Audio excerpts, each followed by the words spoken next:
Now, Yeah. I wanted to ask you about this because I'm not sure how many people would know this, but Gavin Cole is a walking miracle.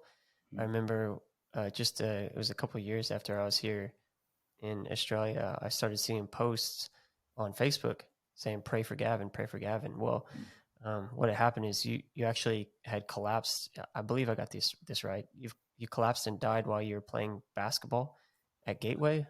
Yes, sir. You know, and I don't know all of the details. I know you've shared a bit of it with me, but would you mind sharing with us, what exactly happened and how it is that you came back to life? Yeah, yeah, that is probably the highlight of my life, outside of marrying my wife and having my two wonderful kids. Um, I was at Gateway College of Evangelism, now Urshan, for those who don't know, and it was my freshman year of college. And I have to make this very clear. I was a college student, right? So I didn't have a lot of money. So my meal of choice was ramen noodles. Okay, ramen noodles. And people say you get the freshman 10 and freshman 15. I had like the freshman like 30. Like I was packing it on, Greg. It was not good. It was not a healthy choice. Let's put it Just like that. carb loading all the time. Yes, but it was cheap, right? It was cheap. Well, Yeah. because I had decided, as I had mentioned before, I love basketball. Because I had decided to go to Gateway, I decided to kind of put any extracurricular things on the burner, especially basketball. It's any like if people wanted to play pickup, I decided, I'm going to sacrifice that my first year, and really focus on my studies. And so, um, I remember, I was so studious, Greg, that I was done with all my work, by November 8th of that year. So I had like a Oh, month wow. to go. Yeah, I was so done, and all I needed to do was finals and exams, right? And I was so studious, and I had this regiment every day that I would get up at 4:30 every morning, and I would pray in the chapel or in my room. And people begin to ask me, "Why do you wake up so early to pray?" And my reasoning was no one else was up, so I had God to myself. That was my reasoning. Mm. And so I would I would pray like that every single day. But when I had finished all my schoolwork, of course there was other things I could study. But then someone asked me, "Hey, would you like to come play basketball this evening?" And I said, "You know what? I'm done with all my studies. I'm great. Everything's awesome. Let me do this." But I said, "Let me pray. I'm going to pray, and then I'll meet you guys there." Well, in the prayer, Greg, you ever said something, you're praying, and you're really feeling it, and sometimes you say things you don't mean. You ask God, God, Mm. give me patience. Well, when you ask God for patience, He's going to give you opportunity to try that patience out, right? Well, I remember, Exactly. Yeah. yeah, I remember that I had prayed, and I was so passionate that I told the Lord, I said, "Lord, I'll even die for you." I remember that specifically. So, Mm. Lord, I'll even die for you. And that was the end of the prayer. And I went to go play basketball. And mind you, when I got there, man, I won like 6 games in a row. I was doing great. I felt like my old self again with an extra 30 to 40 pounds, mind you. And about the sixth or seventh game, uh, I remember shooting the last three pointer, whatever it was, and to my knowledge, it went in, but I don't know that because at that moment I fell down dead right there on the floor.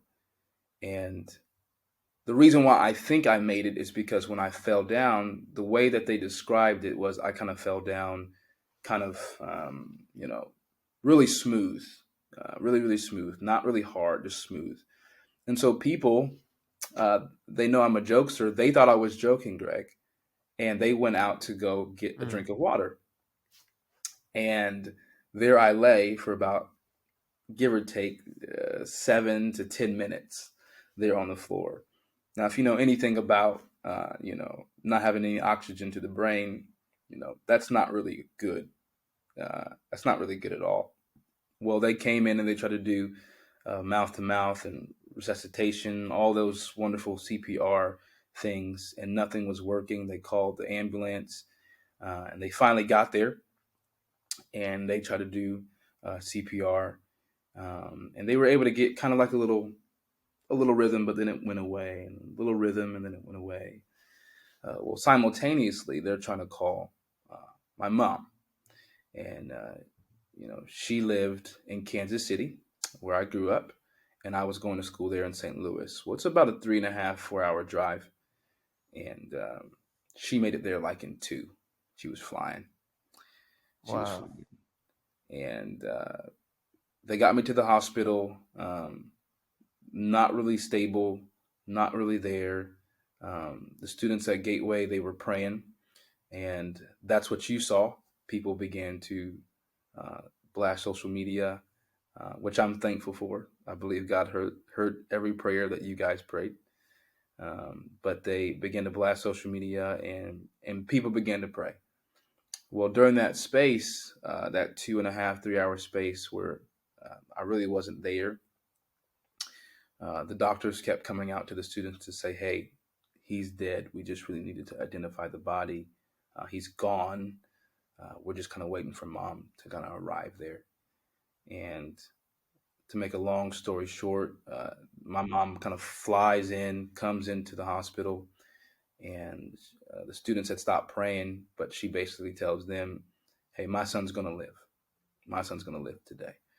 And Mm. of course, many of them thought that that was denial. I'm sure the medical team thought that that was denial. But when she walked into that room, Greg, um, I got up and I began speaking in another language, and I am here today.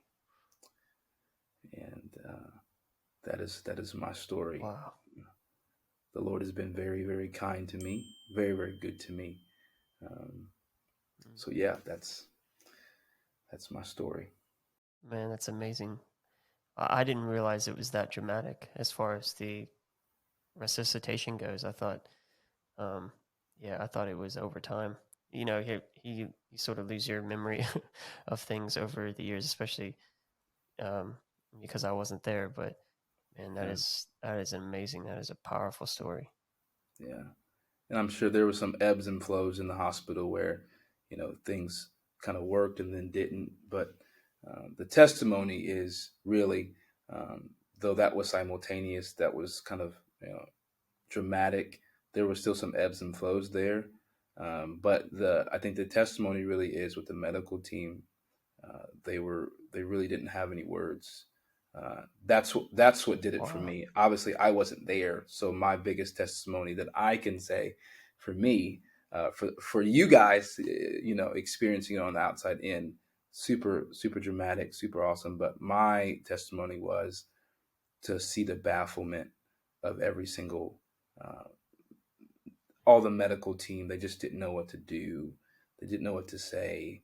Um, Yeah. and now that I work in a hospital, I too would be that way. I'd be like, whoa, Mm. that just happened Yeah. in our hospital. Praise God. That's amazing.